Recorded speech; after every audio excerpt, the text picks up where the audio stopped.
Buenos días, nos encontramos otra vez en Cristianos Prosumidores con otra charla en la que Guillermo Álamo me va a acompañar. Esta charla va a tener que ver con la congruencia moral en la Biblia. Así que vamos a ver un par de temas y vamos a ver si hay incongruencias o no, y cómo desde el plano bíblico podemos defender la moral en la Biblia. Absolutamente, Bueno. va a ser una charla así muy de apologética. Saludo a todos los seguidores del canal Prosumidores Cristianos. Son objeciones que muy normalmente vas a encontrar en el ámbito universitario, pero también desde el sentido común te lo van a decir. ¿Cómo puede ser que en la Biblia se vean estas o estas situaciones?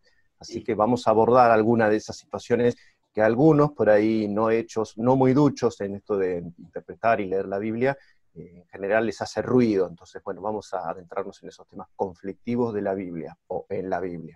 Exactamente. Vamos a empezar primeramente, ¿por qué vamos a hablar de congruencia o por qué vamos a hablar de la moral en sí? La moral como discernimiento entre lo que está bien y lo que está mal, y nosotros sabemos que desde la historia bíblica los inicios de la moralidad en la humanidad están desde el principio con Adán y Eva y el árbol del discernimiento del bien y del mal. ¿Cuál era la consecuencia de comer del árbol del bien y del mal? Esto tuvo un sinfín de lecturas, bueno, ya lo charlamos en otras ocasiones, ¿no? El tema de que es un relato para nosotros fundacional en cuanto a que nos muestra por qué el ser humano es como es y no lo que Dios hubiera querido que fuese. Así que siempre nos tenemos que remitir a Génesis capítulo 3 para ver el relato de la caída y entender un montón de fenómenos que hoy nos aquejan, un montón, pero fenómenos sociales, políticos, legales. Ahora toda esta cultura de la oposición entre los sexos tiene su piedra fundacional, hay que decirlo, en esa escena del huerto del Edén, cuando tanto Adán como Eva, o tanto Eva como Adán, eligen la desobediencia antes que sujetarse a lo que Dios les había dicho. Dios les había ofrecido la oportunidad de consumir y de disfrutar de todo lo que había en ese huerto específico que Dios había plantado para ellos. Todo lo demás lo tenía que hacer Adán, el primer trabajador, pero lo hacía con placer, lo hacía sin cansancio, y el huerto del Edén específicamente era obra de las manos de Dios. Era Dios como hortelano ahí plantando un huerto para que Adán y Eva simplemente disfrutaran, consumiendo, entregándose, digamos, a sus sensaciones. No había nada prohibido, solo una cosa estaba prohibida, y era el fruto del discernimiento del bien y del mal. Pequeña aclaración que hago, porque esto lo vas a encontrar en algunos libros de filosofía o tratados así que son hechos por gente que no cree en el Señor, que no se sujeta a los parámetros de Dios. Ellos lo llaman el árbol de la ciencia, entonces ponen cristianismo versus ciencia, ¿no? Como que Dios representa la oposición a la ciencia y Satanás es el portador de la luz. Digo porque en serio hay posiciones así de asumidas directamente satánicas, por ejemplo, por parte de grupos como los que administra la Universidad de mi ciudad querida o de la de tantos países de Latinoamérica. Así que, bueno, que quede hecho la aclaración, el discernimiento de que se trata del árbol del discernimiento del bien y del mal, no cualquier árbol, no un árbol de la ciencia cualquiera, sino que se trataba de una atribución que quizá Dios no quería para el hombre. Esto es un poco complicado de explicar desde nuestra perspectiva actual, pero Dios no quiso para el hombre el discernimiento moral autónomo, porque Él se había reservado la prerrogativa, la función de decirnos qué estaba bien y qué estaba mal. Adán y Eva pensaron que era una función divina interesante adquirir esa ciencia y ese discernimiento para sí propios y llevarlo consigo, ¿no? Como una especie de accesorio y detector GPS moral portátil. Pero la verdad es que eso justamente los expuso a la desobediencia y a la caída.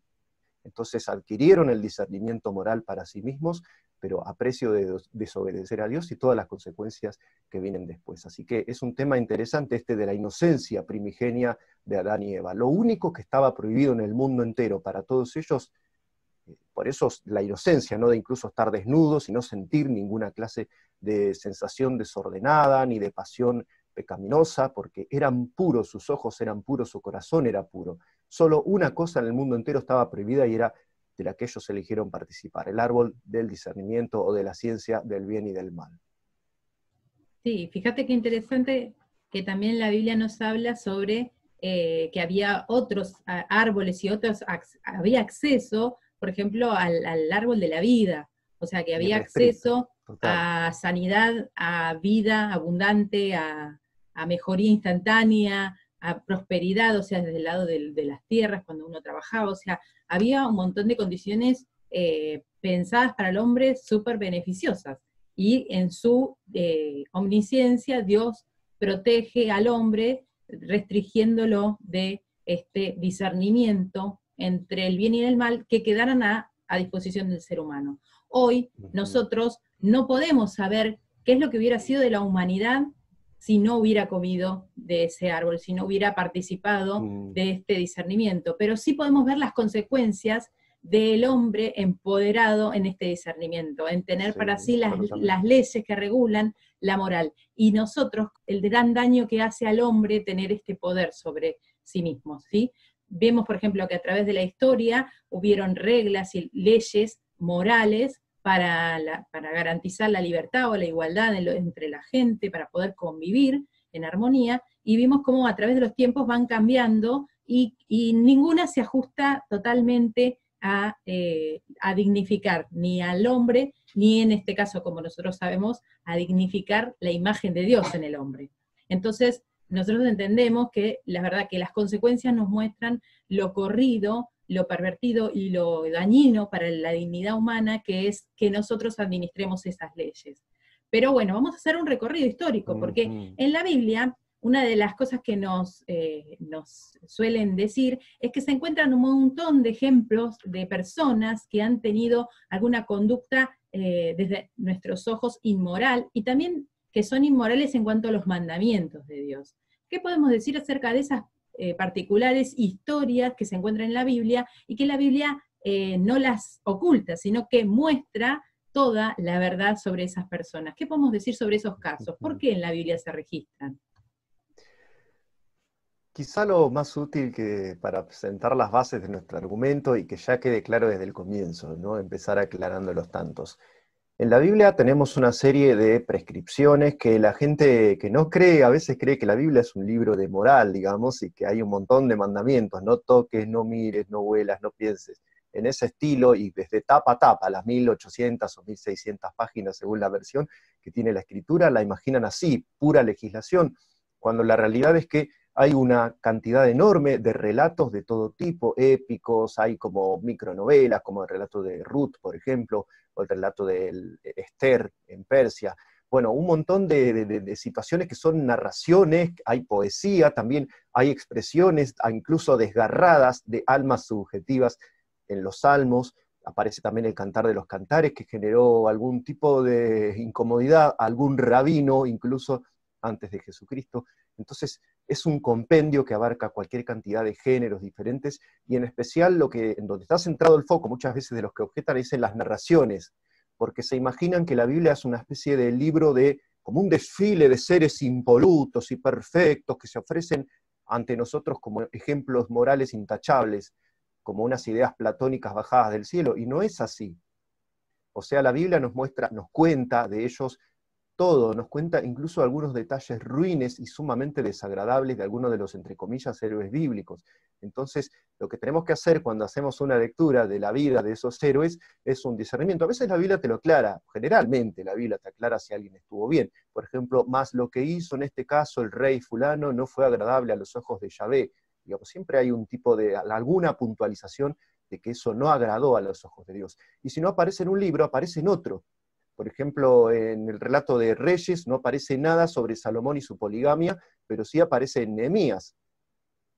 Ahora bien, el hombre no creyente a veces no tiene la paciencia de recorrer todos los textos bíblicos en los que se hace referencia al asunto. Por eso es la diferencia, ¿no? Y la necesidad de ser creyente, de ser piadoso, de amar al Señor, porque uno recorre con cariño y curiosidad y casi con voracidad esas páginas para ver qué más tiene Dios para decirme al respecto. Ese es un trabajo que hay que hacérselo. Como el amor, ¿no? El amor se cultiva, no nace por generación espontánea ni se mantiene por ley natural, sino que hay que trabajarlo, cultivarlo, mantenerlo. Bueno, lo mismo nuestra relación con Dios y nuestra interpretación de las Escrituras. Y ese es justamente el trabajo que alguien que te objete algo sobre la Biblia no se ha tomado y quizá no se tomará nunca. Así que está en una situación difícil y nosotros a veces tenemos que hacerle ahí un breviario y explicarle un poco cómo viene la cosa. Pero no todo lo que está en la Biblia es un ejemplo, no todo es prescriptivo, no todo es moralización y bajada de línea en cuanto a lo que tenemos que hacer, sino que muchas veces encontramos son descripciones e incluso contraejemplos morales. Por ejemplo, la vida de Sansón. ¿Cuánto nos sirve de la vida de Sansón? Y si agarrás las narraciones, un 10 o un 20% nos sirve. Sin embargo, está en la galería de héroes de la fe. Entonces yo me apropio de ese 10 o 20% que hizo muy bien y desecho todo lo otro que lo hace un personaje al que hay que más bien esquivar desde el plano moral. Pero Bien. así hay un montón de casos, digamos. Esa es la base de la argumentación. Una cosa lo prescriptivo, otra lo descriptivo en la Biblia. Bien, exactamente. Entonces, sabemos entonces que la Biblia no es un compendio de ejemplos morales, así que cuando la leemos no tenemos que reducirla a eso solamente, ¿sí? Hay un montón de tipos de géneros literarios y que ahí está la riqueza de poder entender también a través de todas estas múltiples formas de expresarse y de reconocer no solamente al hombre, y conocemos al hombre y lo que se puede llegar al ser humano, las dimensiones humanas, sino que también se ve el tipo de relación entre Dios y los hombres, cómo puede ser manifestada según la disposición de cada uno, ¿no? Entonces es buenísimo porque también lo que se ve es qué únicas que son estas relaciones entre Dios y los hombres. No hay ninguna historia repetida en la Biblia, no te puedes aburrir nunca. Y sí se ve que Dios no seleccionó el de las historias que tuvo con los seres humanos, no seleccionó las mejores, o sea, en cantidad en calidad de moral, sino que él seleccionó las que cumplían con un propósito, que era mostrar, revelar la necesidad de su hijo, como para en algún momento estarlo esperando, que iba a ser la redención, como la posibilidad de limpiar o volver a ese origen, a restablecer la relación con Dios que había sido rota a través de Adán. Por ejemplo, en muchas partes se nos menciona que dentro de esta cadena histórica de la humanidad, Jesús va a ser como el final de muchas cosas, ¿no? Como el final, el postrer Adán, dicen, el último Adán. En ese sentido, quiero que nos des un poquito una descripción en qué sentido dentro de esta cadena histórica, qué viene a romper o qué viene a cortar Jesús de esta cadena histórica de relaciones entre Dios y el hombre para que lo llame el último Adán. ¿Y qué venimos a hacer nosotros si somos los posteriores a Jesús, que es como el último Adán? Jesús vino a básicamente a redimirnos de nuestra condición adánica, ¿no? El otro día recordaba la frase de aquel poeta inglés que decía: aún llevo en mi cuerpo la herencia del hombre sin ombligo. Y es cierto que circula en nuestro ADN, incluso psicológico, nuestra manera de reaccionar, la tendencia a no hacerlo conforme a como lo haría Dios. Hay una desarmonía producto de ese pecado que heredamos todos, no como acto culpable, sino como tendencia, ¿no? El famoso pecado original es un impulso. El psicoanálisis lo describe más minuciosamente, las distintas tendencias del psicoanálisis. No solo el erotismo, sino el deseo de imponerse a los demás, que aparece en Adler, por ejemplo.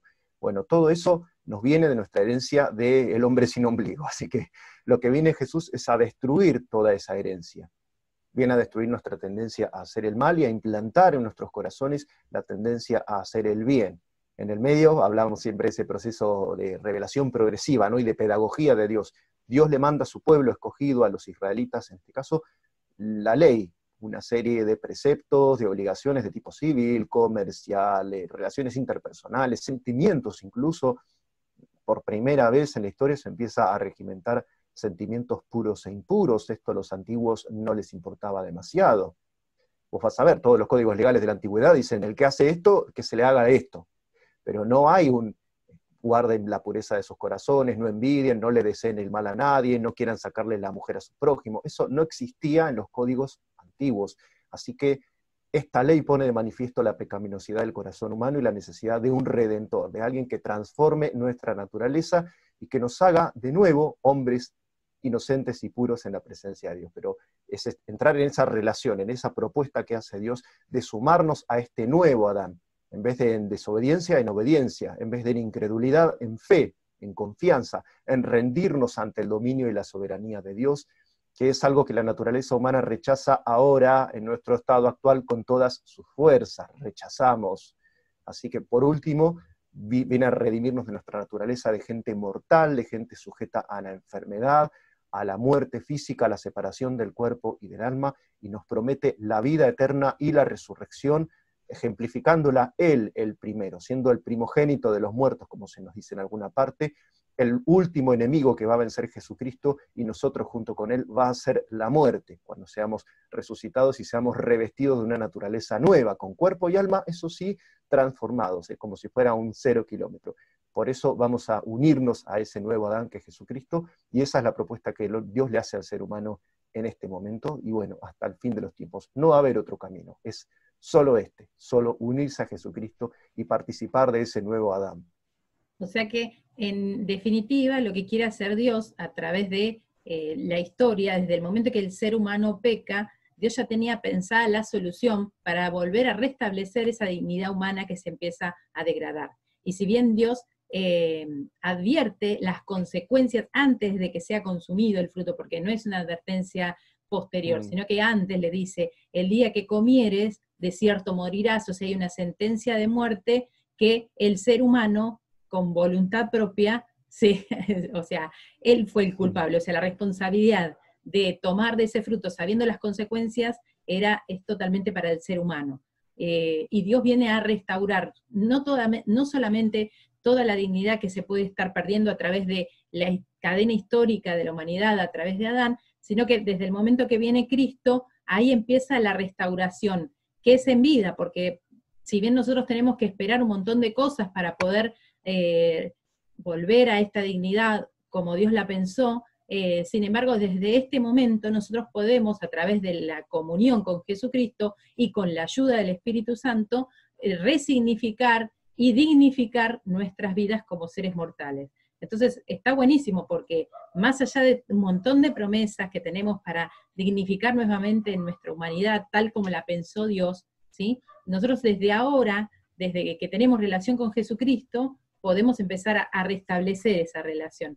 Y la verdad que está buenísimo porque ya tenemos algo para hacer. Por ejemplo, yo te quería preguntar sobre que culturalmente vemos en la Biblia cómo, por ejemplo, era necesario en un principio, antes de Jesucristo, el sacrificio de animales y la sangre de animales para cubrir el pecado. Quisiera que me expliques un poco por qué pensamos y por qué desde la Biblia, qué tenemos para decir con respecto al sacrificio de animales para limpiar el pecado y por qué en un momento no fue suficiente, ¿sí? Y si Dios aprueba o no los sacrificios de animales o de personas, en el caso puntual porque Él fue el que promovió la aceptación del sacrificio de Cristo por la paga de nuestros pecados, a través de su sangre. Entonces, quisiera que me expliques un poco esto en un contexto histórico y que está bueno también como para aclararlo. Sí, tal cual. Es una especie de principio teológico. El otro día hablábamos, ¿no? Cuando hablábamos de fe y ciencia, estos presupuestos, estos axiomas. Hay un principio bíblico que quizá no demanda, no se le puede pedir mayores explicaciones, aunque mínimamente las vamos a ensayar. Acá filosofamos un poquito, teologizamos si querés, porque no nos vamos a apartar de lo que dice la Biblia. Perfecto, pero sin derramamiento de sangre no hay remisión, no hay perdón, no hay limpieza de pecados. Este es un principio, podemos decir, transhistórico, porque atraviesa todas las fases de la relación entre Dios y el hombre desde que fue rota por el pecado. Desde que Adán y Eva pecan, Dios le hace unos abrigos de pieles a Adán y a Eva, que la iconografía ha querido ver pieles de leopardos y unas cosas así muy elegantes, muy bonitas, o chinchilla, me imagino alguien más de nuestras latitudes, pero la realidad es que muy probablemente eran pieles de ovejas, así que vamos a tirar abajo un mito pictórico que anda circulando por ahí, ya se queda más glamoroso el leopardo, ya lo entendemos. Pero bueno, la realidad es que ahí hubo un sacrificio de animales, el primer sacrificio que está, es cierto que indirectamente, pero está registrado en las páginas de la Escritura. Son los primeros animales que mueren. Después de la caída de Adán y Eva, los animales no morían. Así que ya tenemos ahí registrado el primer sacrificio, después siguen los sacrificios de Caín y Abel, como sabemos, no vamos a entrar en detalles, pero lo que quiero señalar es esto, es un principio que atraviesa toda la relación entre Dios y el hombre desde que el hombre cae, que el hombre tiene que ofrecer una víctima pura, inocente, expiatoria por sus pecados para restaurar o para emparchar, podría decir alguno, porque la realidad es que el sacrificio perfecto y último es Jesús en la cruz del Calvario. pero esto va prefigurando y nos va anunciando que Dios necesita proveerse de una víctima sustitutiva perfecta, que sea humana y que sea además perfecto y puro, o sea, sin pecado. Los animales son perfectos y puros, pero porque no tienen la capacidad de pecar.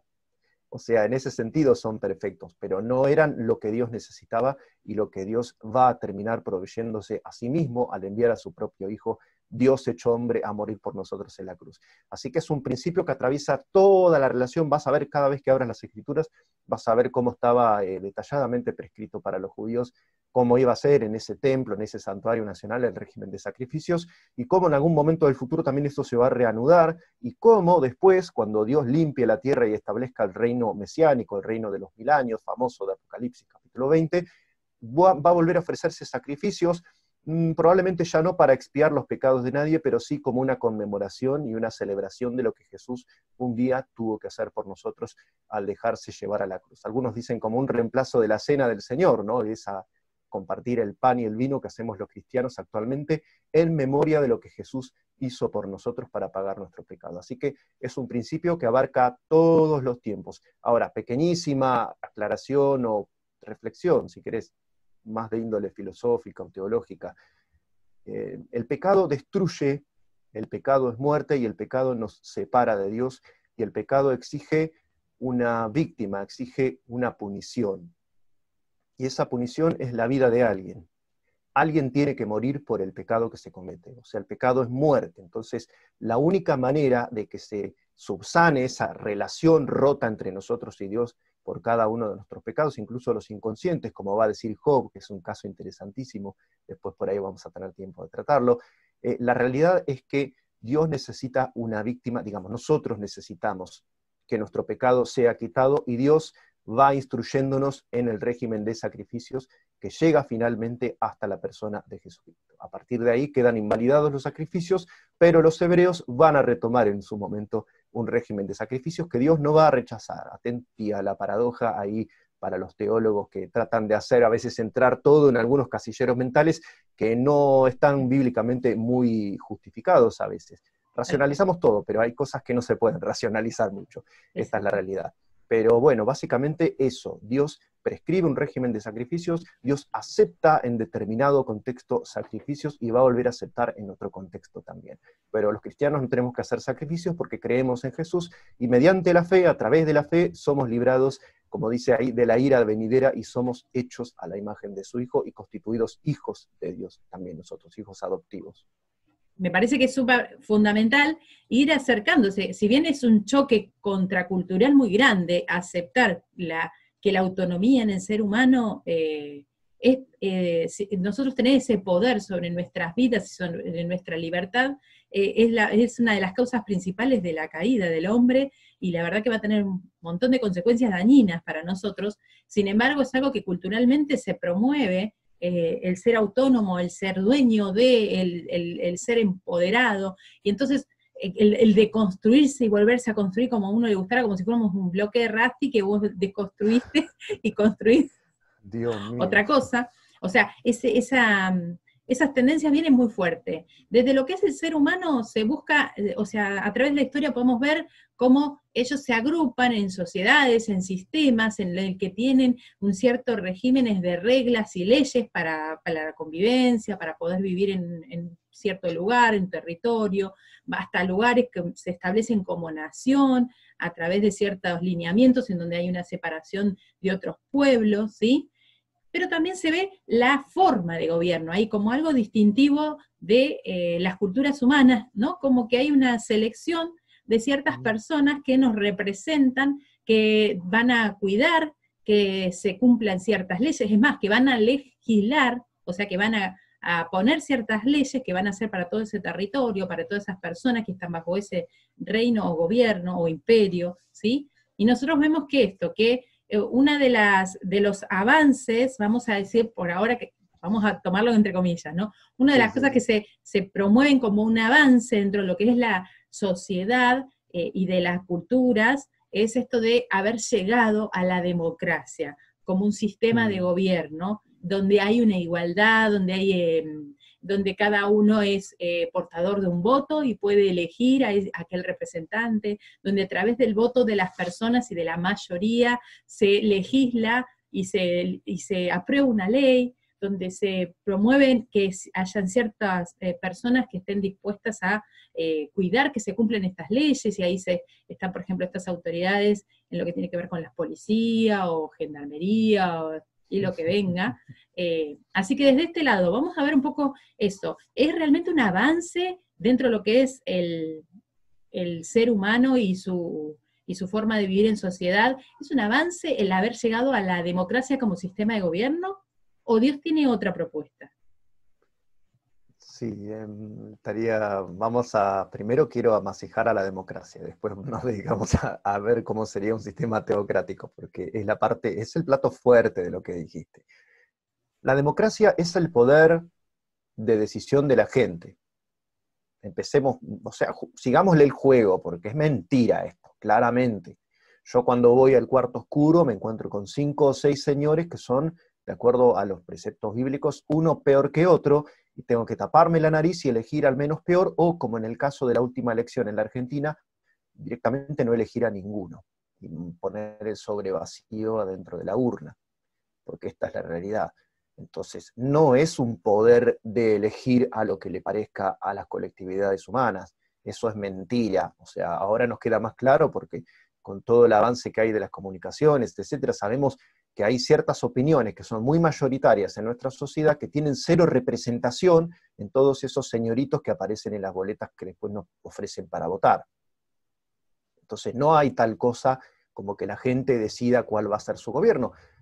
No sé si en los cantones de Suiza, en alguna parte, siguen algunas experiencias así de democracia directa, o en la Atenas, con todos los bemoles, ¿no? Porque eran los mayores, varones, propietarios, etcétera, de las clases medias y altas, digamos. Los metecos, que eran la gran mayoría de Atenas, no votaban, las mujeres no votaban, los menores no votaban, determinadas personas con ascendencia extranjera, por ejemplo, escitas o de alguna otra etnia, no votaban.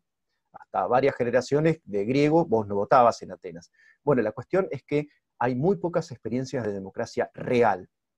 Pero vamos a seguirles el juego a los muchachos que nos dicen que gobierna el pueblo, o que esto es soberanía de la gente, que la opinión pública termina decidiendo las cosas. Vamos a suponer que todo es limpio, que los medios de comunicación no orientan, o desorientan, o pervierten, o desinforman a la gente. Vamos a suponer que nada de eso juega y que esto es limpio, ¿no? Como hacen los economistas que suponen que hay libre mercado. Bueno, supongamos que la gente decide. Nada nos dice que lo que la gente decida esté bien. O sea, puede ser horrible lo que la gente decide. O sea, ahí está lo fáctico. La gente no es depositaria de ningún valor moral per se. Los romanos decían este principio, ¿no? Vox populi, vox Dei, la voz del pueblo es la voz de Dios. Y el pueblo, los pueblos, todos los pueblos han hecho desastres. No hace muchas décadas un pueblo estuvo unánime en la idea de que había que exterminar a los hebreos de la faz de la tierra. Y así, bueno, varias decisiones. Ahora hay una gran colectividad en las ciudades de la Argentina de jóvenes que opinan que los nenes no nacidos, los fetos, no son seres humanos. No digo la mayoría, pero sí una buena porción de las clases urbanas de nuestra Argentina y de muchas ciudades del mundo. Entonces, ¿dónde está el parámetro? ¿Está en lo que quiere la gente? No, por supuesto, lo que Dios propone es una cosa totalmente distinta. Lo que pasa es que tenemos una humanidad caída, pero esa humanidad no tiene conciencia de estar caída. Por eso siguen ideas como las de Rousseau, ¿no? El hombre nace bueno, pero la sociedad lo arruina, y no es que el hombre sea el lobo del hombre, pero puede llegar a transformarse en el lobo del hombre, como decía el que estaba en la vereda de enfrente, ¿no? Hobbes, no Rousseau. Son como las dos maneras de considerar al pueblo. ¿Cómo es el pueblo? ¿Es un rebaño de gente virtuosa que quiere enarbolar un sistema de autogestión? ¿O son una manada de lobos a las que hay que ponerle un poder dictatorial para que no se desenfrenen y sea toda una guerra de todos contra todos? Bueno, entre esas dos posiciones está lo que vemos los cristianos, Biblia en mano. El hombre es un animal caído, es un animal errático, comete errores, es un animal desorientado, tiene malos deseos a menudo en su corazón, y a veces en comunidad se potencia lo peor de las personas, como todos aquellos que hemos integrado algún rebaño de adolescentes, lo sabemos perfectamente, ¿no? Para colmo esta sensación de impunidad que da el pertenecer a un grupo humano. Así que de ninguna manera la democracia está en el plan de Dios, en el plan perfecto. Ahora, si tenés que comparar democracia con otros sistemas de gobierno, la democracia es muy cómoda. Es un sistema muy vivible, es un sistema friendly, dirían los que diseñan estas cuestiones web, ¿no? Es un sistema amigable, tiene una cosa así de poder vivirse con mucha comodidad, de expresarse con mucha libertad, y toda una serie de permisos que se te dan bajo un sistema democrático, que bajo otros gobiernos no existirían, pero que no sé si hacen alguna diferencia sustancial. Por ejemplo, ¿dónde está la ventaja de que yo pueda decir lo que se me antoja de mi gobierno? Y uno entra a las redes sociales de gente de todos los países, ¿no? Y siempre encontrás barbaridades contra los gobiernos establecidos, incluso en gente que a veces profesan ser de la fe. Si respetá tu gobierno, no importa si te parece un granuja. Digamos, hay tanto ejercicio de tolerancia. Nosotros esperamos otro gobierno. Ahí viene la segunda parte de la pregunta. Los cristianos esperamos una teocracia, una cristocracia, y eso se va a establecer después de todos esos hechos escatológicos, del descenso de Jesucristo, el anticristo echado en el lago de fuego. Bueno, baja Jesús y establece su reino, y en ese momento vamos a presenciar una forma de gobierno perfecto con Jesús reinando sobre las naciones, y ya nosotros somos una anticipación de ese reino venidero y prometido por Dios. Así que los cristianos demócratas lo somos en cuanto a que cumplimos todos los parámetros. Hay que votar, votamos. Hay que expresar una opinión, en algunas cosas la expresamos. Por ejemplo, cuando salieron estas leyes que van contra lo que Dios estableció respecto del diseño del hombre y la mujer o del aborto, salimos y dijimos, pensamos esto. Esta es la posición bíblica, esta es nuestra posición como pueblo de Dios, así que ahí ejercimos nuestra parte de ciudadanía. Si bien no somos enteramente demócratas, sino que esperamos una teocracia, nos ajustamos a los parámetros en tanto que sea lícito de la democracia. Y somos buenos chicos y vamos y votamos cuando hay que votar, no impugnamos votos, no hacemos cosas raras, en eso también, ser buenos ciudadanos y respetar todas las formas, ya que no son pecado las formas democráticas, pero la ideología que da sustento a la práctica democrática es un error ante los ojos de Dios, y eso también lo queremos decir. Claro, más que un error es algo imposible de poder llevar a la práctica, porque También, tiene que ver sí. con Es un monstruo de 1000 cabezas, imagínate. Tiene que ver con... En Argentina, escuchá sí. esto porque es buenísimo. En Argentina hay 45 millones de directores técnicos en potencia, pero el que va a poner a los jugadores va a ser uno. No, este es un tema. La democracia es como un monstruo de 1000 cabezas, o sea, si realmente se pudiera llevar a cabo, sería un caos total. Entonces hay que aceptar que básicamente no hay democracia. Se nos dice que hay democracia. Y estas formas de gobierno descansan bajo los supuestos de que el ser humano puede administrar justicia. No solamente que puede entender, discernir entre el bien y el mal, sino que también el segundo presupuesto que está manejado sobre este sistema de gobierno, cualquier sistema de gobierno que se levante humano, es que el hombre va a poder discernir lo que está bien y va a hacer lo que está bien, cuando en realidad no tiene por qué ser así. Hay muchas personas que disciernen entre el bien y el mal, y no precisamente por eso van a elegir el bien, ¿sí? O van a promover el bien. Entonces esto de la justicia, la igualdad, la responsabilidad de los actos, la moral, no tiene por qué llevarse, o sea, es un presupuesto pensar que van a ser defendidos si uno está en un gobierno, ¿sí? O si uno tiene la posibilidad de gobernar. Entonces, desde ese lado, por ejemplo, hay diferencia entre la justicia que administra Dios y la justicia que puede administrar el ser humano cuando, después de cierta historia cultural, que también nos enseña la historia cultural, y saber, por ejemplo, cómo se han manejado nuestros antecesores. Se supone que eso nos da las pautas para poder elegir sistemas de gobierno más ajustados, más responsables, más igualitarios, porque son las banderitas que se levantan, ¿no? Va a haber igualdad, va a haber, no sé, igualdad, no sé si hablan de respeto, porque creo que esa es una palabra que ya no la usan más. Pero ¿te acordás que en su momento las bases de gobierno, y creo que la de los mormones también, no mormones, la de los masones, igualdad, no sé, libertad, igualdad y fraternidad. Sí. Fraternidad, como si realmente ese sistema, esa forma de administrar justicia desde los humanos pudiera funcionar así como uno lo dice, ¿no? Porque no habría ningún impedimento. ¿hay alguna diferencia entre la posibilidad de administrar justicia entre los seres humanos y la que Dios administra sobre los seres humanos? Sí, que el ser humano cuenta con muy poca información para la hora de administrar justicia, además de que están todos los deseos e intereses que hay en juego. No es lo mismo castigar a un empresario que tiene 10.000 millones de dólares que castigar a un empresario que tiene 1 millón de pesos y se abrió un no sé qué. O sea, no es lo mismo. Claramente, ante el sistema no pesa de la misma manera, ni tiene los mismos recursos, ni puede golpear las mismas puertas. Entonces, digamos, la justicia que se puede administrar terrenalmente cuenta con todos esos bemoles y esas taras. De decir, bueno, el ser humano es limitado, es falible, hay información, pero no la suficiente. A veces, en casos penales que fueron resonantes, hay muchísima información. Por ejemplo, que fulanita fue estrangulada por su amiga Mengana, pero resulta que no hay elementos probatorios acordes con los códigos y con cómo son los procedimientos para establecer la culpabilidad o la responsabilidad de alguien, y bueno, aunque todo el mundo sabe que esta persona fue responsable, queda libre. Entonces digo, hasta la administración de un caso singular y único y personal, donde toda la evidencia señala en una dirección, no, digamos, o sea, hay unos límites tremendos, la verdad, para la justicia humana. Pero aún así el ser humano tiene delante de Dios la responsabilidad de administrar justicia. Eso lo hace cada uno según los parámetros que puede, a veces muy limitados por nuestras trayectorias y nuestras historias institucionales, pero el otro día un mandatario decía que el mérito no es una buena medida ni es una buena base para una sociedad. Y uno se pregunta, ¿y entonces qué es una buena base para administrar la sociedad? Si no se trata de repartir premios y castigos, ¿de qué se trata un gobierno? Porque realmente eliminar el factor moral totalmente del horizonte de la formación de una comunidad, ¿en qué puede terminar algo así, ¿no?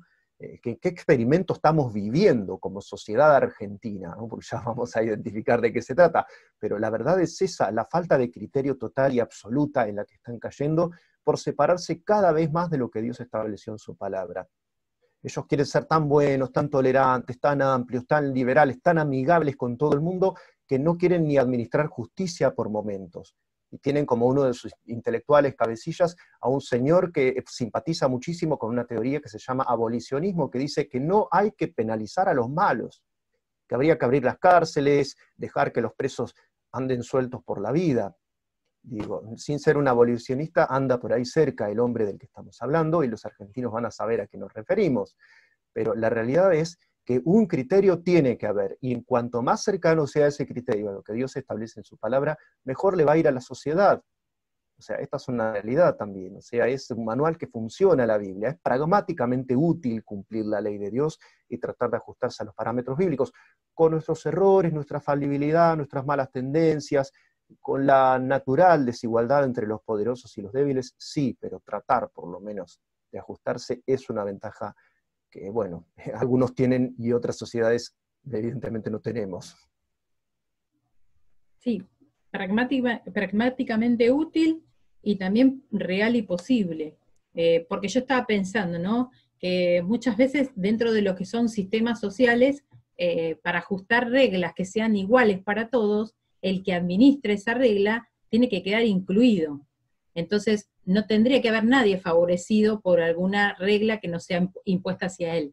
Y cuando desde un sistema humano es hacia adentro que se promueve una regla, la verdad que no hay real objetividad, porque esa persona está inmersa, y a veces a la persona a la que uno le da el poder para impartir una ley, esa persona como que puede desligarse de esa ley, o sea, la puede imponer hacia afuera de él. Y en ese es el peligro que cae mucho de lo que es poner en las manos de seres humanos ciertas reglas, porque hay muchos que se salen por fuera de este círculo en el cual aplican sus leyes y reglas para ciertas personas, pero para él no aplican.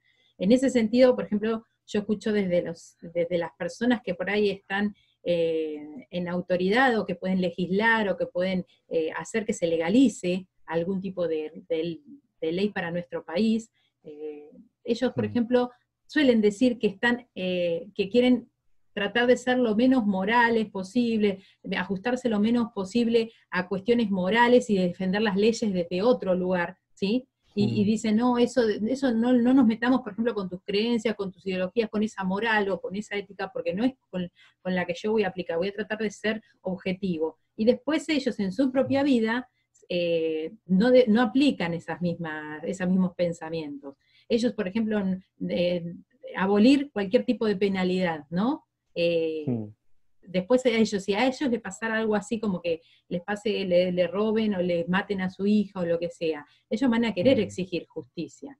Entonces, también es falaz, ingenuo, creer, o sea, no habría forma tampoco de poder pelear contra la corrupción, ¿no? Si no hubiera ningún tipo de sistema moral que yo me pudiera atajar para decir esto está bien, esto está mal. Cualquier gobierno que gobierne de la forma que quiera, va a decir que lo está haciendo en beneficio, por ejemplo, de la economía, y que no le importa para nada las cuestiones morales, y yo no tendría ninguna forma de decir que eso es algo corrupto.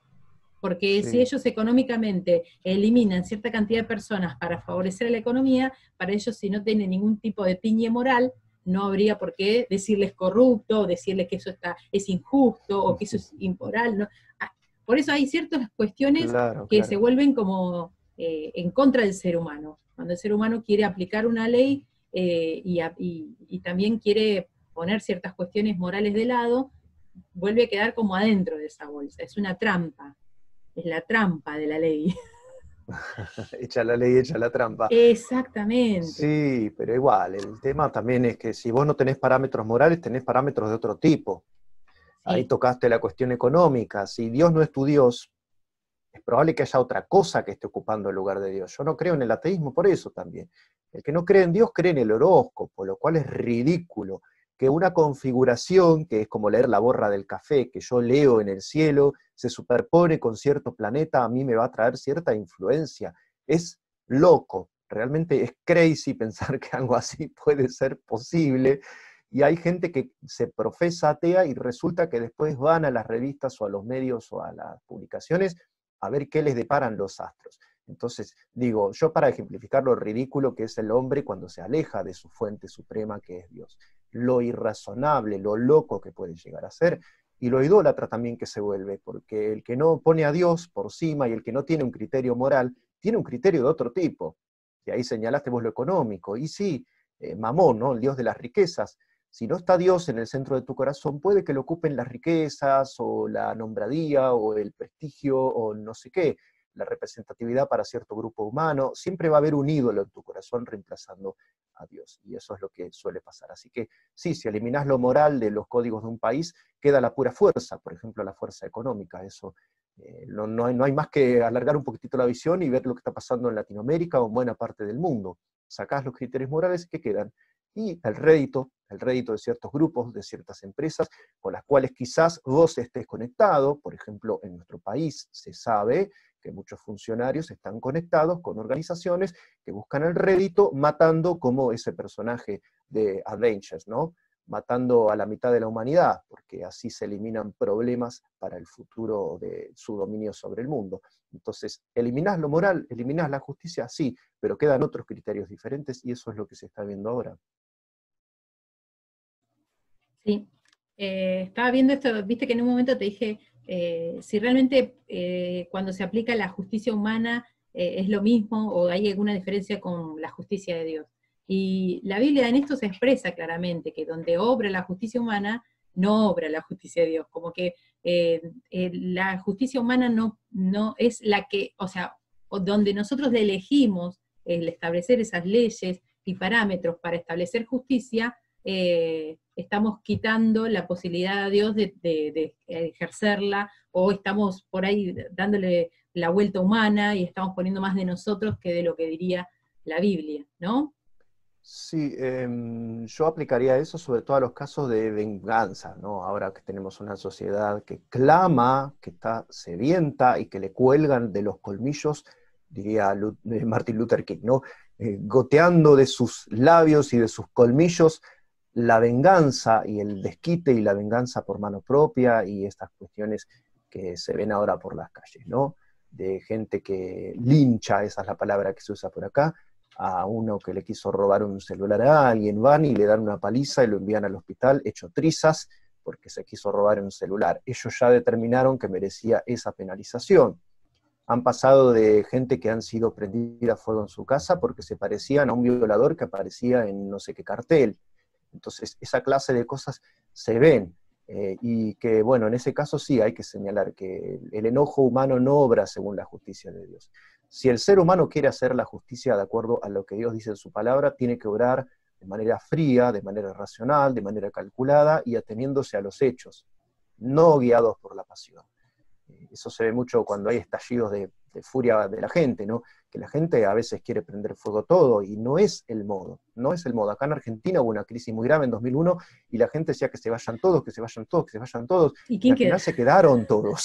Entonces, prendieron fuego, rompieron, qué sé yo, saquearon locales, se metieron los McDonald's, rompieron los bancos, se quedaron los bancos, se quedaron los gobiernos, repararon las vidrieras, y siguió todo más o menos igual, digamos. Entonces, el tema es ese, no querer tomar de manera brutal y de manera irracional en nuestras manos el hacer justicia, sino saber que Dios en algún momento va a acomodar las cosas, en cuanto a lo terrenal también. Y como en un momento dijiste vos, es que en la Biblia nosotros encontramos que hay mandamientos civiles, mandamientos ceremoniales, mandamientos sobre salubridad, y también están los mandamientos morales, que serían los 10 mandamientos. O sea, en base a esos 10 mandamientos, las personas podrían tener una idea de cómo administrar justicia, sin ir en contra de estos 10 mandamientos, que obviamente están pensados de una forma universal y a través de todos los tiempos. O sea, para toda cultura humana servirían estos 10 mandamientos. Por eso, cuando nosotros tenemos en nuestras constituciones algún tipo de justicia o administración de justicia que tome a estos mandamientos cristianos, la verdad que nosotros estamos bastante tranquilos de que vamos a estar actuando conforme a la voluntad de Dios. El tema es que cuanto más nos separamos de estos mandamientos morales que Dios inscribió en la Biblia, nosotros vemos consecuencias en las sociedades destructivas de la dignidad humana, destructivas de la vida, de la moral, volviendo a esas viejas formas de transacción entre sistemas sociales como es el poder sobre los cuerpos, transacciones que tienen que ver con la sexualidad, con la esclavitud, se vuelven a sistemas de esclavitud que habían sido abolidos, se ven resurgir, emerger desde otros lugares, ¿no? Y se ve esto como que vuelve de nuevo la oleada, como que cuanto más nos separamos de esto, vuelve Sí, de nuevo la oleada de este tipo de cosas que nosotros pensamos que, y también de hecho a veces es lo que nos muestran en las escuelas, ¿no? Y nos educan pensando que los sistemas sociales van en avanzada, van evolucionando. Entonces uno piensa que de esos errores ya no se van a volver a cometer, y que nosotros hemos históricamente dejado atrás estas cosas que nos avergüenzan de la historia humana, como el genocidio, o como el terrorismo de Estado, o como, sí. no sé, la esclavitud, o la prostitución, y que nosotros hemos avanzado en cuanto a eso, y el voto esto y aquello, y cuando nos damos cuenta estamos deconstruimos tanto que volvimos Sí, a sí. construir otra forma de lo mismo que supuestamente habíamos avanzado. Entonces eso a mí me da mucha tristeza, porque todavía hay mucha gente que siente eso de que la sociedad está avanzando y que nosotros en algún momento nos estamos administrando cada vez mejor que lo que hacíamos antes. Cuando yo veo que hay formas instauradas de lo viejo con caretas nuevas por ahí, pero que no hemos avanzado para nada. Y cuanto más nos alejamos de estos mandamientos morales, más se va diseminando y se va destruyendo la dignidad humana y la imagen de Dios, en definitiva, ¿no? Sí, hay una tendencia que se viene dando desde hace más de 2 milenios, que es la de separar la administración de lo religioso de la administración civil, Sí. comercial, penal. En eso, digamos que el cristianismo continúa esa línea, cuando Jesús dice, da a César lo que es del César y a Dios lo que es de Dios. Pero incluso retrocediendo a la monarquía, el sistema que establecen finalmente los israelitas, en contra del consejo de Dios y de su profeta, en este caso Samuel, los reyes israelitas tenían que leer todos los días y transcribir a mano todo el Pentateuco para sabérselo en lo posible de memoria. Y esto es porque la ley civil, la ley aplicada por gente que no sean religiosos, sino meramente administradores de lo terreno, de los cuerpos, diría hoy un Foucaultiano, la ley tiene un propósito según Dios, según lo que Dios estableció ya desde después del diluvio universal y del pacto entre Dios y Noé, o sea, todos nosotros, la ley tiene un propósito santificante. La ley humaniza, la ley fija límites. Y la humanización tiene que ver históricamente con acercarse a Dios. Cuando el hombre quiere ser humano, meramente humano, sin Dios, el resultado ha sido barbarie, siempre, siempre. Entonces, cuando el cristianismo empieza a diseminarse y empieza a impregnar incluso los códigos de conducta, la humanidad dio un paso adelante en cuanto a la civilización. O sea, se empezó a tratar mejor a la gente, se empezó a humanizar el trato con los esclavos, la mujer fue situada en un plano y una posición de dignidad inaudita para el mundo antiguo, totalmente inaudita. O sea, esto obviamente cualquier persona culta sabe, ¿no? Ha recorrido la literatura pagana, no sé, la filosofía de Platón, saben que no aparece la mujer, francamente, no existe, no hay un diálogo platónico donde aparezca Sócrates discutiendo con una señora.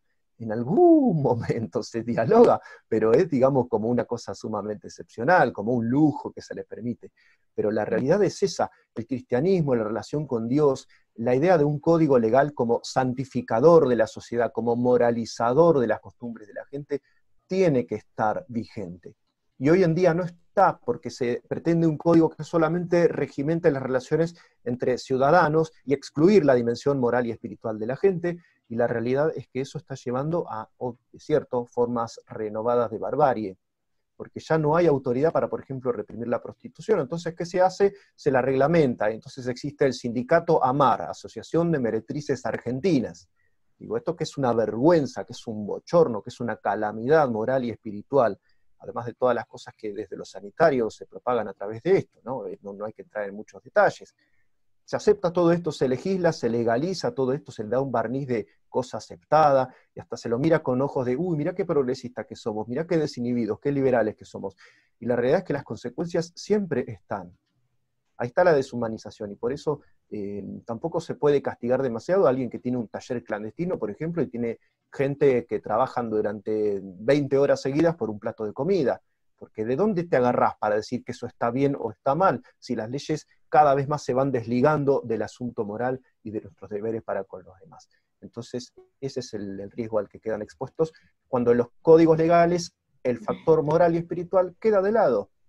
Entonces, ¿qué es? Es una lucha por el poder. Yo hago lo que quiero y no me molesten en mis libertades y en mis derechos. Yo quiero progresar, yo quiero, no sé, tener un buen pasar económico, y lo demás no es un medio para ese fin.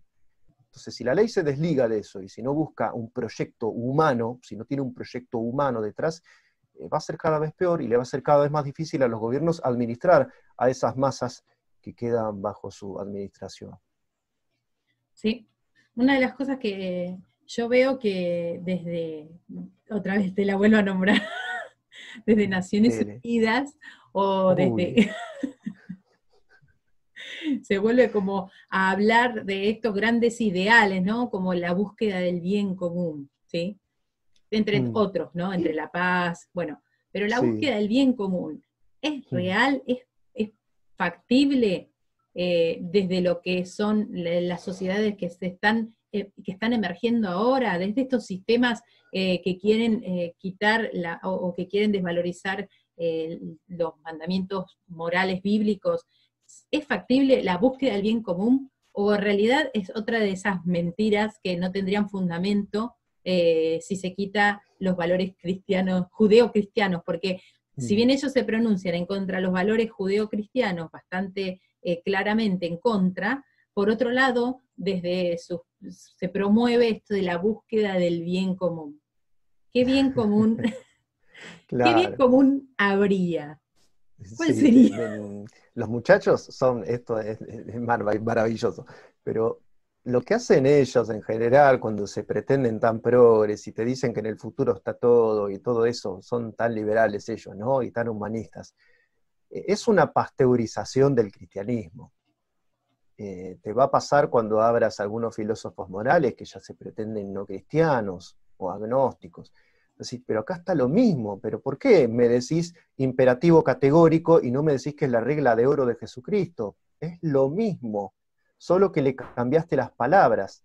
Dice, obra de tal modo que tu conducta individual pueda transformarse en una regla general. O sea, trata a los demás como quieras que te traten a ti. La regla de oro es eso. O sea, le cambiaste la formulación, pero es lo mismo. Entonces, ¿qué hacen estos muchachos? Simplemente eliminan lo que hace ruido y eliminan a la persona de Jesús. Porque ellos tienen la esperanza en algún rinconcito de sus corazones equivocados, extraviados, de que se puede vivir sin Jesús, de que se puede vivir en una sociedad construida de espaldas a Dios. Y bueno, los resultados están a la vista. No, no se puede. Las cárceles mismas necesitan ser humanizadas, necesitan a Jesús. Todos esos lugares no son más que semilleros de delincuentes si no está de por medio Jesús. Entonces ese es un énfasis que hay que hacerle a los muchachos. Sí, esto del bien común es un significante, más que una mentira es esto que llaman los semiólogos, y no ponele Zizek, todos los que siguen esta línea un poco lacaniana en filosofía política. Es un significante vacío, un point de capitón, diría también nuestro amigo el argentino que anda por allá, también lacaniano él. Esa es la idea, ¿no? Son como grandes enunciados, como grandes banderas a las que vos le das un contenido. Por ejemplo, hace poco hubo un congreso de gente neoliberal durante el gobierno de Macri en Argentina, y uno de los lemas era justicia social. Entonces uno dice, ¿de qué clase de justicia social hablarán si ellos son partidarios de que sea el mercado el que solucione todo y que el Estado se esfume porque no tiene nada que hacer en el juego económico y en el juego de las fuerzas? El Estado está solo para administrar a lo sumo punición, justicia, de acuerdo a la idea neoliberal. Entonces, digo, son significantes vacíos, son como grandes lemas o banderas que a vos te pueden sugerir una cosa, pero que ellos van a reinterpretar quizás de otra. Entonces sirve para eso, para aglutinar un poco a las voluntades. En esto los políticos son expertos, digamos, te dicen las cosas de una forma tal que vos, seas de izquierda, de derecha, de centro, conservador, liberal, lo que sea, vos te vas a sentir un poquitito aludido por eso. Entonces el bien común, uy, qué lindo, me gusta, compro el bien común. Y en realidad no sabes a qué se refiere. Probablemente se refiere al bien de ellos, pero lo llaman bien común. Entonces, ¿qué necesita el mundo para funcionar bien? Y a la ONU con más poder, porque es el bien común. Entonces, no te lo van a decir directamente, es como esos manipuladores, no, yo soy tu bien, vos me necesitás, vos sin mí no sos nada, ¿entendés? Es La una ONU es cosa que va tóxica. por ese lado. Claro, es tóxica la ONU, Es una relación tóxica, porque te quiere convencer Exactamente, de que los necesitamos y de que ellos van a es saber asimétrica, claro. determinar, claro, y hay como la falsedad está en esta asimetría, en esta simetría, en esta igualdad que ellos promulgan, cuando en Claro, bien realidad, común, parece que están todos en el mismo nivel, y y cuando en no, realidad sí hay siempre un sistema verticalista de regular y de legalizar cosas que no va a tener que ver con nuestra voz ni voto. Así que bueno, es exactamente. bueno para tenerlo en cuenta también. Porque muchas veces a los cristianos se nos acusa o se nos dice que nosotros estamos como dominados en un sistema vertical y que nosotros no Sí, tenemos posibilidad de decidir. Y desde ese lugar, una de las respuestas que le daríamos en base a lo que estuvimos charlando es, ¿de qué otra forma te crees que estás gobernado vos? Si bien hay otro, si bien hay otro tipo de tapujos, ¿no? Pero esos sistemas de gobierno sí, también sí. son verticales en cierto punto. Y también hay una cierta dominación, no hay una libertad, así como por ahí la hubiera definido Dios, hay otro tipo de libertad en la que se Ujú. administra desde los gobiernos, pero sigue habiendo un sistema vertical y asimétrico en un montón de cuestiones.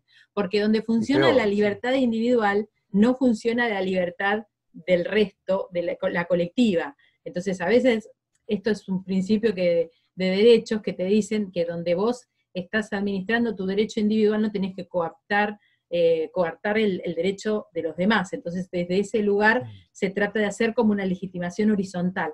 Pero Sí, es falaz creer que uno no está dominado por un sistema asimétrico de leyes y de reglas. Por sí. eso yo le diría esto, ¿no? Te quería Mm, decir, en principio esto, nosotros vemos que a mm, través de la Biblia, como vimos que hay diferentes momentos históricos de las sociedades y que por ahí se regían por cierto tipo de leyes y reglas que hoy en día suelen ser bastante diferentes. Por ejemplo, antes se regían por la ley del talión, y Ujú. ojo por ojo, diente por diente, como que había un castigo directo sobre la injusticia o el hecho cometido, que era la sanción que se le ponía, Sí, ¿no? sí.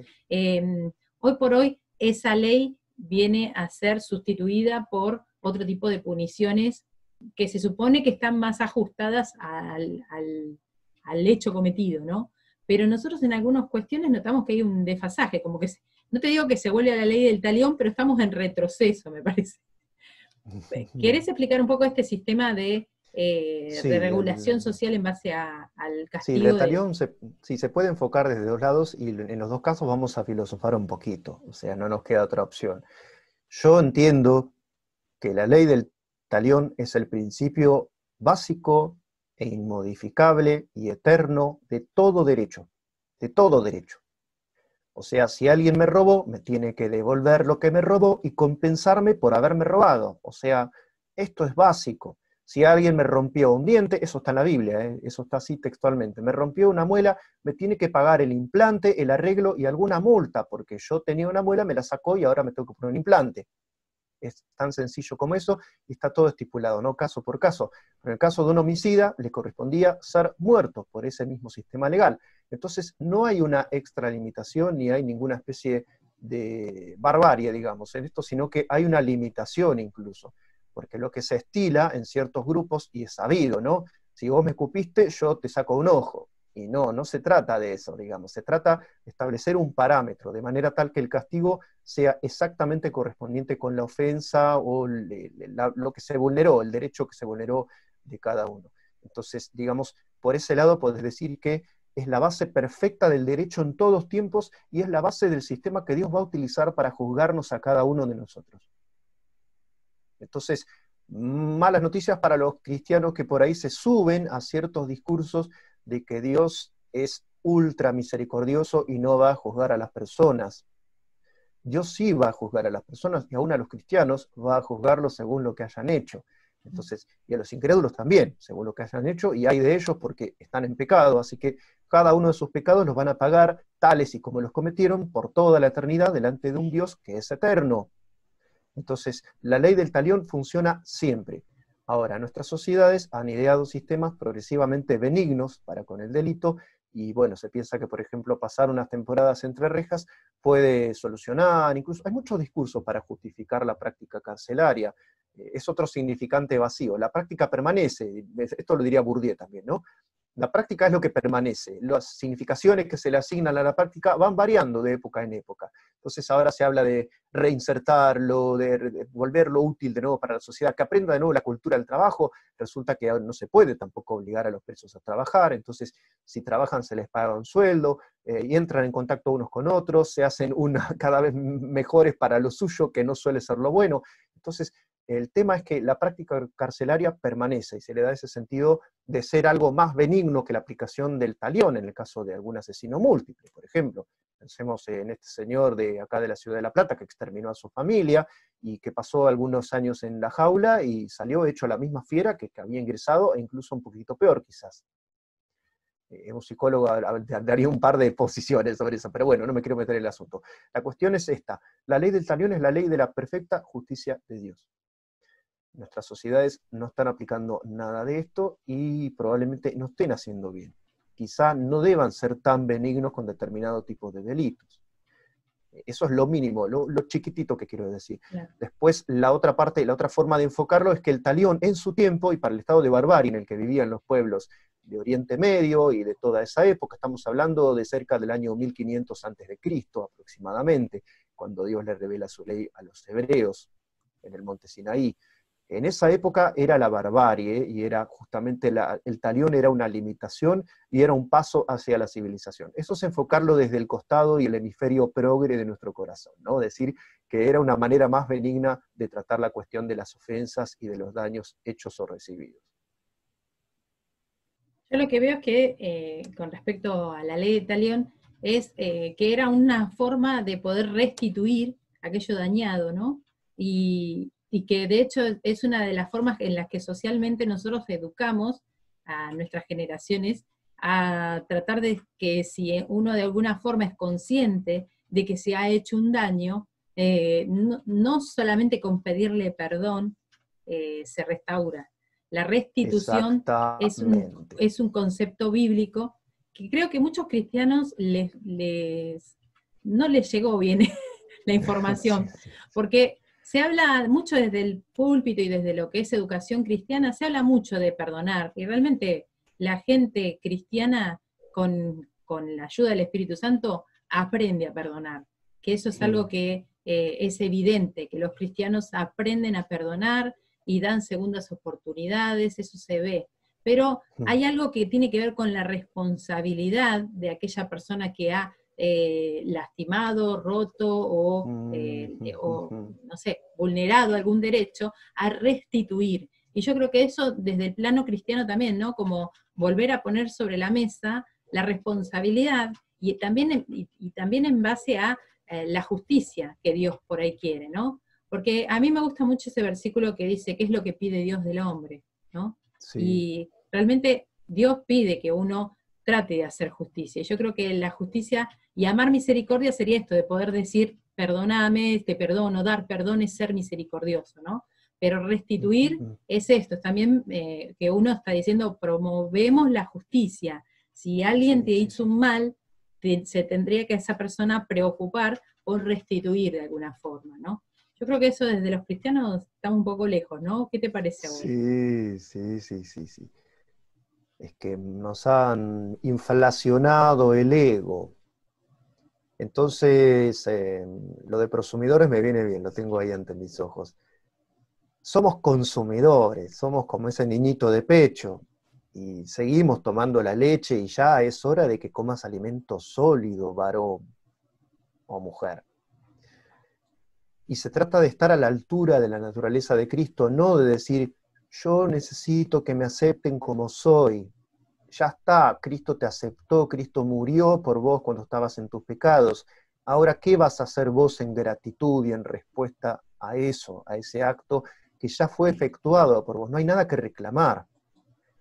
Uno lo ve mucho en las redes sociales, ¿no? Pero en la iglesia me hacen esto, en la iglesia me hacen lo otro, me miraron mal porque mi pasado. Digo, ¿qué vas a hacer vos por la iglesia? No qué la iglesia va a hacer con vos. No acceder a la relación con Dios y con los demás en el cuerpo de Cristo bajo la óptica del consumo, de lo que me van a dar a mí, de lo que voy a mamar yo y recibir yo, sino de la óptica de lo que yo voy a aportar.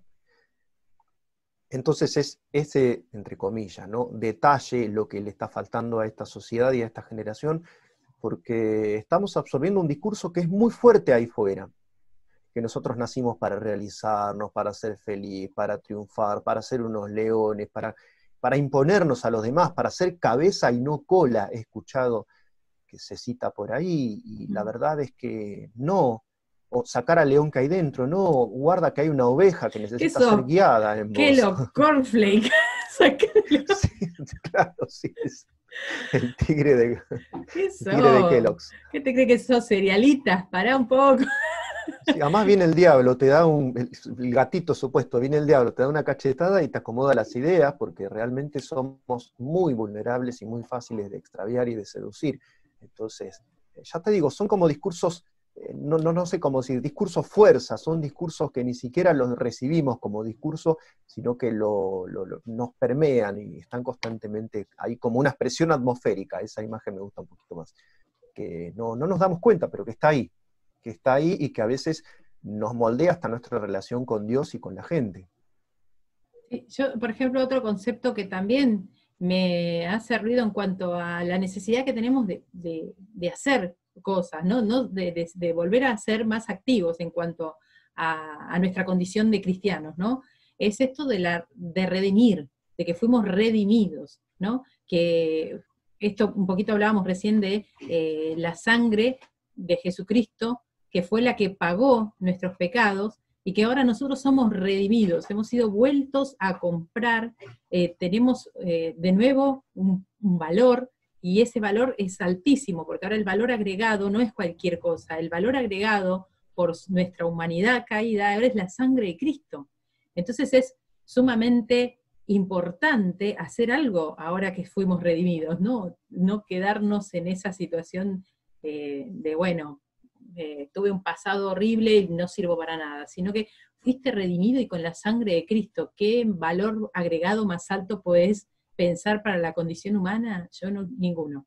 Este versículo de buscar justicia, no sé cómo dice bien, si es buscar o hacer justicia, amar Amar misericordia, misericordia y y otra que presentarte es humildemente ante tu Dios. humillarte ante tu Dios. O sea, creo que esa es la parte vertical de la que estamos hablando durante la charla de hoy, que es la que por ahí se corre, la que primero se corre y es la que mayores daños psicológicos, espirituales, biológicos y sociales está produciendo en nuestra humanidad. Ese es el primer eje que al ser movido descalabra todo lo que es el sistema ordenado, prolijo, que Dios había pensado para la relación de Dios y el hombre. Y obviamente que después, corrido ese eje vertical de reconocer a Dios en tu vida, obviamente que después, ¿qué tipo de misericordia y qué tipo de justicia va a poder ejercer ese ser humano? Está descalabrado, Sí. como venías diciendo vos. Sí, totalmente. Es un tema ese, ¿no? Hay una frase famosa que no importa el que la dijo, no lo voy a citar para no darle crédito, porque uno se lo merece, pero dijo, un mundo sin Dios se construye contra el hombre. Y van como 10 siglos de construir un mundo que es la modernidad, ¿no? Que empieza allá, empieza a gestarse en la Edad Media todo esto que vemos, donde no se tiene en cuenta a Dios, y los 4 primeros mandamientos no regimentan nuestra relación con la gente, sino con Dios. Entonces la base y el fundamento de toda conducta, de todo código, de toda normativa, tiene que ser siempre Dios. En nuestra Carta Magna, alguno dirá hipócritamente, pero está ahí, figura en el prefacio, ¿cómo se llama? El preámbulo. En el preámbulo, exacto, el prefacio, me salió el libro ahí, la cuestión bibliográfica. Sí, en el preámbulo de nuestra Constitución está la invocación de Dios como fuente de toda razón y justicia, pero si no reconocemos a Dios en nuestros caminos, falta ese criterio y esa regla absoluta, y todo se cae por su propio peso, se transforma en una cuestión de arbitrariedades. A mí me gusta esta ley, a vos te gusta la otra, nos vamos a pelear, y el que reúna más gente o el que vote más en las elecciones gana, y listo, y se acabó. Entonces falta el criterio absoluto, falta la relación con Dios. Si falta la relación con Dios, todo lo demás se cae. Por eso vemos que esta humanidad pretende ser más avanzada, y es más avanzada en sus gadgets. Esta posibilidad hermosa de que tenemos de poder hacer un programa a la distancia no existía hace 10 años, ni por las tapas de ninguna manera existía. Ahora existe, ¿por qué? Por el progreso de las tecnologías, pero la humanización muy lejos está de registrar progresos. Las tasas de criminalidad siempre van cada vez peor en el mundo. Entonces, ¿cómo se hace contra eso? Las adicciones cada vez peores, la violencia familiar cada vez peor, más enquistada, cada vez se da cuenta de lo inútil, de lo impotente que es la legislación para poner un freno a un problema cuya raíz está en el corazón de la gente, que no puede cambiar sin Jesús. Entonces, bueno, eso creo que es la evidencia que tenemos, ¿no? De que la gente necesita mucho, pero desesperadamente más de Dios en sus corazones. Realmente para volver a resignificar, a volver a darle ese eje, esa congruencia que tenía nuestra moralidad y nuestra dignidad humana, fue necesario que Dios se haga carne, que Dios se haga hombre, se humanice. Para que nosotros recuperemos nuestra humanidad, es necesario reconocer que tenemos a Jesucristo, que es Dios humanizado, para que nosotros podamos tener un sistema de reglas morales que son posibles de ser practicadas, ¿sí? Que tengamos la asistencia, la ayuda del mismo Espíritu de Dios para poder sostener todas estas leyes morales y agradar a Dios mientras las estamos haciendo, mientras vivamos aún con nuestra tendencia nuestra tendencia caída, nuestra tendencia hacia lo malo. Nosotros tenemos la posibilidad de una asistencia del Espíritu Santo tan fuerte como para poder justificarnos, perfeccionarnos, santificarnos hasta el día que no tengamos que luchar contra estas tendencias, ¿no? Sí, tal cual. Y también nos dimos cuenta de que si se destruye o se deconstruye el sistema moral basado en los mandamientos morales judeo-cristianos, se destruye toda posibilidad de ética y de leyes que contemplen la dignidad humana desde el sentido de protegerla y realmente valorarla como lo que es, darle el valor genuino, ¿sí? Porque en muchas sociedades hemos visto la tendencia de valorar a cierto aspecto de la humanidad, y hoy también tenemos las consecuencias de eso. Nosotros como sociedad no hace mucho que reconocimos la dignidad humana de las personas que nacen con alguna malformación o discapacidad o incapacidad, y vemos que hoy también esas son las primeras vidas que están en juego en cuanto al tema de la legalización del aborto, porque son las primeras vidas a las cuales se intenta eliminar. Y a mí me causa profunda tristeza, ¿no? Porque yo veo muchas propagandas que promueven el aborto, mostrándote chicos con malformación y diciéndole, vos que no le dejaste, no le permitiste abortar a esta mujer, mira con lo que vive hoy.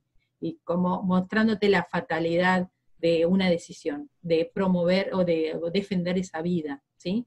Cuando en realidad es una manipulación y es es tratar de volver a esa eugenesia en donde habían ciertas personas que tenían más derecho a la vida que otras, y eso hay que tratar de que no caigamos en ese juego y que no caigamos en esa mentira, porque vamos a eliminar a un montón de personas que son tan dignas y llevan tanto la imagen de Dios como aquellos que nacen con todas sus capacidades y habilidades y no las están supiendo usar para el bien. Así que bueno, es un llamado también a reconocer a las personas que tengan algún tipo de discapacidad o malformación genética o enfermedad, ¿sí? Que se las pueda tratar dignamente también, y no solamente apoyar su vida, sino apoyar una calidad de vida en respeto y en libertad de esa persona, ¿no? Bueno, Y en Guille.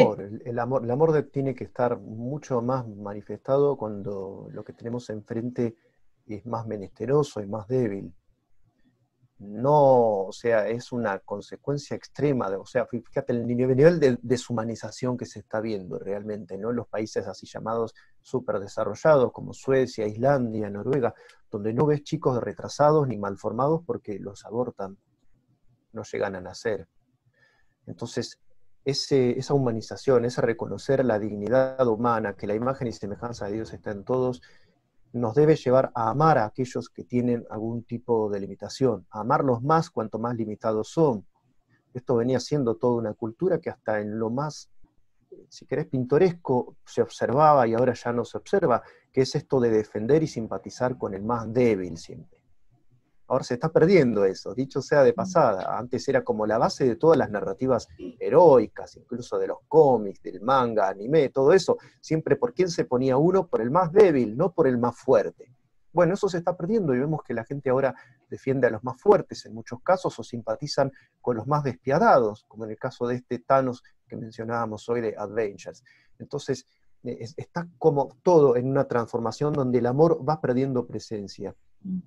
Y el resultado es una deshumanización total. Si no está Dios, no está el amor. Y bueno, además, ¿qué sentido tiene nuestro paso por el mundo si sacamos a Dios y sacamos el amor? Realmente no tiene absolutamente ningún sentido la vida humana si eliminamos esos dos factores que son el sentido de nuestra vida. Realmente lo son. Bueno, creo que le dimos una vuelta bastante importante a todo este tema de la congruencia moral en la Biblia. Y para terminar, bueno, nos despedimos hasta la próxima charla. Les agradecemos por estar escuchando, los que ya se están suscribiendo a los respectivos canales, y les damos gracias por los comentarios que nos animan a buscar alguna temática interesante para poder charlar. Y también si disienten con algo, también está bueno que lo puedan expresar. Bueno, Guille, despedite también. Bueno, nos vemos en nuestro próximo video, charla, conferencia, Zoom, sobre estos temas que hacen a nuestra vida extraña en un mundo cada vez más extrañado. Pero bueno, también en ese mundo creemos que tenemos una función, que es la de llevar la luz de Jesucristo a las naciones. Nos vemos. Nos esperamos. Hasta luego.